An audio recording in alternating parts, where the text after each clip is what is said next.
இந்த காணொளிய பார்க்கறதுக்கு முன்னாடி தமிழ் ஜனம் யூடியூப் சேனலை சப்ஸ்கிரைப் பண்ணாம நீங்க பார்த்துட்டு இருந்தீங்கன்னா கண்டிப்பா சப்ஸ்கிரைப் பண்ணிட்டு நீங்க பாருங்க. திடீரென உடைந்து விழுந்த பாலம், அடுத்தடுத்து ஆற்றில் விழுந்த வாகனங்கள், சல்லடை போட்டு தேடும் மீட்புக்குழு என ஃபைனல் டெஸ்டினேஷன் படத்தை நினைவூட்டுகிறது குஜராத்தில் நடந்த பயங்கர விபத்து.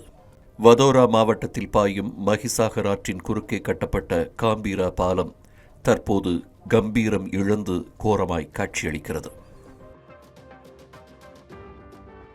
43 ஆண்டுகளுக்கு முன்பு கட்டப்பட்ட இந்த பாலத்தில் வழக்கம்போல் வாகனங்கள் சென்று கொண்டிருந்தன.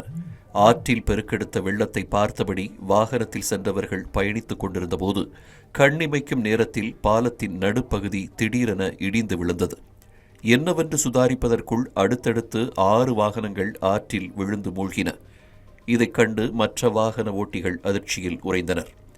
பாலத்திற்கும் ஆற்றிற்குமான உயரம் பல மீட்டர்கள் என்பதால் உடனடியாக உதவி செய்யவும் முடியவில்லை.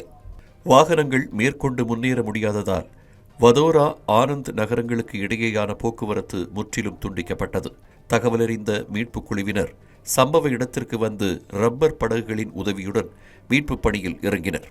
பல மணி நேர போராட்டத்திற்கு பிறகு ஆற்றில் மூழ்கிய வாகனங்கள் கயிறு கட்டி இழுக்கப்பட்டன. அடுத்தடுத்து உடல்கள் மீட்கப்பட்ட நிலையில் இறுதியாக ஒரே குடும்பத்தைச் சேர்ந்த 3 பேர் உட்பட 10 பேர் உயிரிழந்ததாக அறிவிக்கப்பட்டது. 9 பேர் உயிருடன் மீட்கப்பட்டிருக்கிறார்கள். பலர் ஆற்றில் விழுந்திருக்கலாம் என்று கருதப்படுவதால் உயிரிழப்பு மேலும் உயரக்கூடும் என்று அஞ்சப்படுகிறது. இதனிடையே உயிரிழந்தோர் குடும்பத்தினருக்கு குடியரசுத் தலைவர் திரௌபதி முர்மு, பிரதமர் மோடி உள்ளிட்டோர் இரங்கல் தெரிவித்துள்ளனர்.